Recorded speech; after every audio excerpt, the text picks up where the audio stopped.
రమగారు నమస్తే అండి. నమస్తే జయ. రమగారు, రాజుల పరిపాలన లేవు మనకి. రాజ్యాలు లేవు.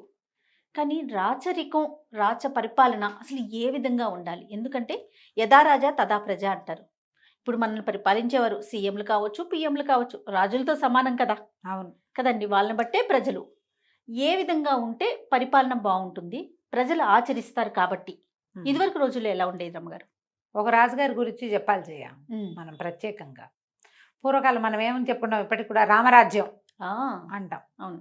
దుర్యోధన రాజ్యాలు, ధర్మరాజు రాజ్యాలు పేరెత్తుకోం మనం. ఎందుకు రమగారు ధర్మరాజు అంత నీతిగా, నిజాయితీతో ఉంటాడు కదా!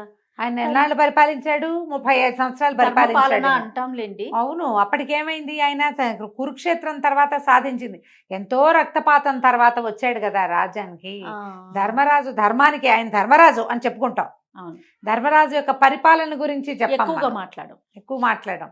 పరిపాలన విషయానికి వస్తే దుర్యోధనుడు తను పాలించి వీళ్ళు లేని 12 ఏళ్ళు అద్భుతంగా పరిపాలించాడు. అది మనం మాట్లాడుకోం. చెప్పం మనం, కానీ నిజంగా జరిగింది అట్లా. ఆహా! ఆయన ధర్మరాజు పేరు ఎత్తకుండా ఉండటం కోసం, ఆ! జనాలకి ధర్మరాజుని మరుపు తేవటం కోసం ఎంత ప్రజారంజకంగా పరిపాలించాడో, ఎన్ని హోమాలు, ఎన్ని యజ్ఞాలు, ఎన్ని అద్భుతమైన క్రియలు చేశాడో. అంతా రాజ్యాన్ని తమ్ముడి మీద పెట్టి తాను 4-5 సంవత్సరాల పాటు ఉన్నాడు ఇక్కడ.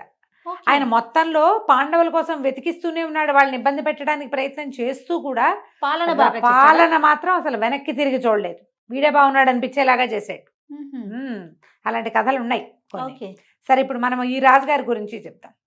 పూర్వం అంట ఇది కాంబోజ్ రాజ్యం, అలా రాజ్యం చెప్పుకుందాం. ఆ రాజ్యానికి ఒక రాజుగారు ఉండేవారు. ఒకసారి ఆయన ఏదో ఆ ఊళ్ళు ఈ ఊళ్ళు చూడ్డానికి వెళ్ళి ఒక కుగ్రామంలో పురాతన సోమనాథ దేవాలయాన్ని చూసాడట. ఓకే. ఎంత అత్యద్భుతమైన దేవాలయమో, కానీ అది నేల కోలుకొచ్చేసింది. ఆయన ఈ దేవాలయాన్ని అద్భుతంగా చేయాలనుకున్నాడు. పురాతన ఆలయం, దానికి పాండవుల నాటి ప్రతిష్ట, చాలా పవర్ఫుల్. హ్మ్. ఇది పెద్ద రాజ్యంలో ఉన్న అందరికీ తెలియజేయాలి, దీనికి తీర్థప్రజగా జనం రావాలి, దానికి పూర్వపు ఖ్యాతి వైభవము తెప్పించాలనుకున్నాడు. ఇంటికి వచ్చి మంత్రులతోటి చెప్పాడు, నేను ఇక్కడ ఒక సోమనాథ దేవాలయం చూశాను, చాలా అద్భుతంగా ఉంది, చంద్రశిలతోటి చేయబడిన శివలింగం, పాండవులు ప్రతిష్ఠ చేశారు, దీన్ని ఎట్లాగైనా వృద్ధిలోకి తేవాలి అనేసరికి వీళ్ళు అన్నారు, దేవాలయాన్ని వృద్ధిలోకి రావాలి అంటే దేవాలయాన్ని కొంత మాన్యం ప్రకటించాలి, మరమ్మతులు చేయించాలి, ప్రచారం చేయాలి, గుడికి మాన్యం ఉండాలి, దేవాలయాన్ని ఇది బాగా ప్రఖ్యాతిలోకి వచ్చే వరకు రాజే దాన్ని పోషించాలి, ప్రభుత్వమే పోషించాలి, దీనికి చాలా ఖర్చు అవుతుంది, మన దగ్గర అంత లేదు. చివరికి ఇదంతా చేశాక లేదు అని రాశారు. ఈయన చూసామనుకున్నాడు, డబ్బులు బాగా చేరాక చేద్దామని ఒక మంత్రి సలహా ఇచ్చాడు. ఈయన అన్నాడు, ఒప్పుకోవాలి, అట్లా కాదు, భగవత్ కార్యం అనుకున్నది అనుకున్నట్టుగా చేసేయాలి, వాయిదా పడితే ఇది వాయిదా పడిపోతుంది, మన దగ్గర హుండి దీంట్లో ఖజానాలో డబ్బులు తక్కువ ఉంటే ఏమైంది, ఒక కొత్త పన్ను విధిద్దాం, ఇది సంపన్నులకి వ్యాపారులకి మాత్రమే, ప్రజలకొద్దు, ప్రజల మీద ఈ బరువు పెట్టద్దు, సంపన్నులు వ్యాపారులు కొత్త పన్ను కట్టగలుగుతారు, మామూలు ప్రజలు బీదాబిక్కి పాఠక జనం ఎట్లా కడతారు, వాళ్ళు కట్టలేరు. అవును. కాబట్టి కేవలం సంపన్నులకి మాత్రమే ఇది అని చెప్పి ఒక దేవాలయం, సోమనాథ దేవాలయాన్ని ఉద్ధరించడం కోసం మీ మీద ఈ పన్ను విధించడం అయింది అని సంపన్నులకి వ్యాపారులకి తాఖీదులు పంపారు. ఏదైనా ఇట్లా ఒక కొత్త పన్ను కానీ, కొత్త ఇది కానీ, కొత్త ప్లాన్ కానీ ఏదైనా విధించినప్పుడు రాజు ఊళ్ళో తిరిగి దాని గురించి ప్రజలు ఏమనుకుంటున్నారో తెలుసుకునేవాడు. ఇప్పుడు మన పాలక వర్గానికి కావాల్సిన విషయం కదా మరి. ఒకటి, బీదాబిక్కి జనం మీద సార్వజనీన పన్ను అని పన్నులు వేయకుండా ఉండాలి. నెంబర్ 1, పాత కథ ఇది, 100 ఏళ్ల నాటిది ఒకటి. రెండోది, సంపన్నులు వ్యాపారస్తులు నిరంతరము డబ్బు రొటేట్ అవుతూ ఉండే వాళ్ళకి మాత్రమే కొన్ని రకాలవి, మన దగ్గర ఉన్నాయి కొన్ని ఇట్లాంటివి, ఇంత డబ్బులు దాటితే 30% తీసుకుంటాము, అవి ఉన్నాయి. ఇవి 2. తర్వాత ఏదైనా ఒకటి వేస్తే ప్రజలు దాని మీద ఏమనుకుంటున్నారు అనేటువంటి ఒక సర్వే, ఇది చాలా అవసరం. అవును, చేస్తారు టీవీలు వాళ్ళు, మనకి మీడియా అంతా ఒక మైకిల్ పుచ్చుకెళ్తారు కదా, జీఎస్టీ మీద మీ అభిప్రాయం ఏమిటని ఆ మధ్య అంతా కనుక్కునేవాళ్ళు. బైబర్కేషన్ వల్ల ఏమైంది, డిమానిటైజేషన్ వల్ల ఏం జరుగుతుంది అని మాట్లాడుకున్నాం. మీడియా అంతా ఆ మీద ఉంటుంది. ప్రభుత్వం ఈ పని చెయ్యాలి స్వచ్ఛందంగా. అయితే ఈయన ఊరంతా తిరిగాడు. తిరిగేసరికల్లా ఆయనకి ఒక చోట ఒక వ్యాపారస్తుడి వాకిట్లో ఒక కుర్రవాడు ఏదో తగాదా పడుతున్నాడు. ఈయన పోయి అక్కడ నుంచుని శ్రద్ధగా విన్నాడు.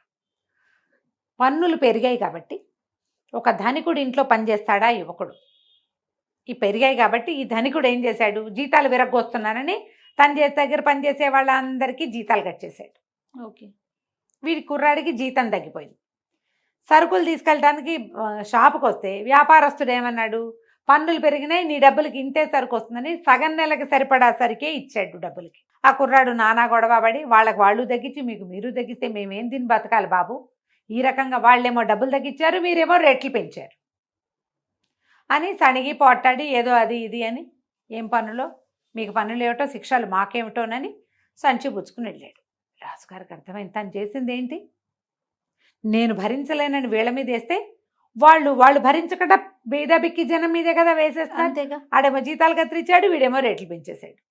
ఈయన మళ్ళీ ఇంటూ వెళ్ళిపోయాడు కోటకి. వెళ్ళిపోయి మర్నాడు ఏం చెప్పాడంటే మంత్రులకు చెప్పాడట, పన్నులు పెంచట్లేదని ఇది వేయించండి, టమ్కేయించండి, పన్నులు పెంచట్లేదు, పెంచిన ధరలు తగ్గించాలి, తగ్గించిన జీతాలు పెంచకపోతే కఠినమైన శిక్షలు విధిస్తామని పెద్దవాళ్ళకి, ధనికులకి, వ్యాపారస్తులకి తాఖీదులు పంపించండి అనేసరికల్లా మంత్రులు అన్నారు, అయితే మరి సోమనాథ దేవాలయం మానేద్దామా ప్రభు, ఆ డబ్బులతోటి ఇది చేద్దాం అనుకున్నాం కదా. ఈయన అన్నాడు, మానను, నా ప్రతిజ్ఞ మానదలుచుకోలే, భగవత్ కార్యం చేయవలసిందే. మన కోటలో రోజు విందులని, వేటలని, వినోదాలని ఏవో ఒక ఖర్చులు అవుతూనే ఉంటాయి, అవన్నీ ఎక్స్ట్రా ఖర్చులే, మొత్తం కట్ చేసేయండి. నాకు 20 మంది జనాభా సేవ చేస్తారు, 10 మందిని వేరే పనులకు పంపించండి, ఆ 10 మంది జీతాలు దీనికి ఉంచండి, నేనే నా విలాసాన్ని తగ్గించుకుంటా, నా ఖర్చులు తగ్గించుకుంటాను, ఆ డబ్బుని నేను దేవాలయానికి వెచ్చిస్తాను, నేను ఇతరుల మీద ఇంకా వేయదలుచుకోలేదు అని చెప్పాడు. మంత్రులందరూ అన్నారు, ప్రభు మీరు మీ విలాసం తగ్గించుకుంటారా, మరి మాకెందుకు విలాసం, మేము ఎందుకు తగ్గించుకోకూడదు, మేము కూడా తగ్గించుకుంటాం, శభాష్, మాకు జీతాలు వస్తాయి, మా జీతాల నుంచి కొంత సొమ్ము తప్పకుండా ప్రతి నెల సోమనాథ దేవాలయం అది బాగుపడేదాకా మేము కూడా వేస్తాం, మీకు తగ్గిస్తాము, మేము తగ్గించుకుంటాం. మొత్తం లిస్ట్ చేశారు. చేసేసరికల్లా ఈ వార్త బయటికి తెలిసింది. ప్రజలందరూ స్వచ్ఛందంగా రాజుగారే మానేస్తుంటే మనం మానలేమా, తల ఒక 10 రూపాయలు వేద్దామని వీధి కూడళ్లలో పెట్టిన హుండీలలో సోమనాథ దేవాలయానికి ఓదానికి కాగితం రాయటం, దాని మీద ఓదానికి 10 రూపాయలు వెళ్ళి అంటించడం, అడబడేయటం, దేవాలయం కోసమే ఈ డబ్బులు. ధనికులు, వ్యాపారులు సిగ్గుపడి తెచ్చారు. రాజుకి రాజు తన విలాసాలు తగ్గించుకుంటాడు, మంత్రులు తమ జీతాల్లోంచి ఇస్తారు, పేద ప్రజల శక్తి అనుసారం ప్రతివాడు 10 రూపాయలు వేస్తున్నాడు. మనం ఇంత వ్యాపారాలు చేస్తూ ఇంత సంపన్నులమయ్యి మనం చేయకపోవటం ఏమిటి అని చెప్పి ప్రతి వాళ్ళు పెద్ద పెద్ద విరాళాలు చేసి సోమనాథ దేవాలయం ఖజానాకి తరలించారు. సంవత్సరం తిరిగేసరికి 5 సంవత్సరాలు పెట్టుకున్నారు వీళ్ళ ప్లాన్. ఏడాదికి సోమనాథ దేవాలయానికి సరిపడా సొమ్ము చేరిపోయింది. దేవాలయం చక్కగా అభివృద్ధి అయింది. రాజనగర్ నుంచి సోమనాథ దేవాలయానికి వెళ్ళే దారులన్నీ ప్రజలు స్వచ్ఛందంగా బాగు చేశారు. ప్రతి ఊరు నుంచి ఆ దేవాలయానికి వెళ్ళే దారి సగం రాజుగారు బాగు చేస్తే సగం ప్రజలు బాగు చేసుకున్నారు. ఓకే. అది పురాతన దేవాలయం, వాళ్ళ రాజ్యానికి పేరు తెచ్చేది. పై రాజ్యాల వాళ్ళు కూడా అక్కడికి వస్తారు. ఏమన్నారంటే యాత్రాస్థలం, పర్యాటక స్థలం, అది చాలా పెద్దది, ఎంతో అద్భుతంగా డెవలప్ అయింది, ఎంత బ్యూటిఫుల్గా తయారైందోట దేవాలయం. అన్ని ఊళ్ళ నుంచి దారులు ఏర్పడ్డాయి.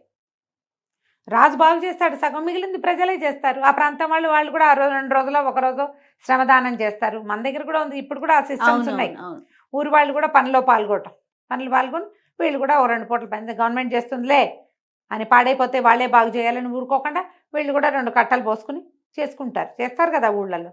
ఇట్లా చేసేసరికల్లా రాజుగారు తన విలాసం తగ్గించుకుని దేశక్షేమం కోసం, లేదా ఆ దేశంలో ఒక దేవాలయాన్ని బాగు చేయడం కోసం ఆయన ఎట్లా చేశాడో ప్రజలు ఎట్లా చేశారు. ఆ తర్వాత కూడా ప్రతి సంవత్సరము ఏదైనా ఒక డెవలప్మెంట్ కోసము వీళ్ళు ఈ 10 రూపాయలు వేసే అలవాటుని ఎవ్వరూ మానుకోలేదట. కూడళ్లలో ఇవి పెడితే ఆ కూడళ్ళు దాంట్లో వేసేవాళ్ళు. వాళ్ళకి ఎక్స్ట్రా సంపాదన ఏదైనా ఉంటే అందులో నుంచి ఒక 10 రూపాయలు తీసుకొచ్చి వేసేసేవాళ్ళు. ఆ డబ్బుని యూజ్ చేసేవాళ్ళు అభివృద్ధికి, దేశ అభివృద్ధికి, సైనిక బలాన్ని పెంచుకోవటానికి, తోటలు దొడ్లు ఏర్పరచడానికి, తర్వాత దేవాలయాల డెవలప్మెంట్కి, చెరువులు దొరువులు తవ్వించడానికి, యాత్రికులు ప్రయాణాలు చేసే వాళ్ళకి ఇబ్బంది లేకుండా సత్రాలు కట్టడానికి వాళ్ళది వాళ్ళే చేసుకున్నారు. మొదట రాజు ఒడంబడ్డందుకు ప్రజలంతా సర్దుకున్నారు. ఇప్పుడు సర్దుబాట్లు పద్ధతులు మార్చుకోవాల్సింది ఎక్కడుంది? పాలక వర్గం బాగుంటే, మీ విధానాలు బాగుంటే, మీ చేత పాలింపబడే వాళ్ళ విధానాలు ఎప్పుడూ బాగుంటాయి. ఎంత బాగుంది చూడు కదా. చాలా బాగుంది రమ్మగారు. 100 ఏళ్ల క్రితమే ఎంత ఫార్వర్డ్ గా ఆలోచించి చేశారో ఆలోచించారు. చూడండి. అదే చాలా చాలా బాగుంది రమ్మగారు. నమస్తే. నమస్తే.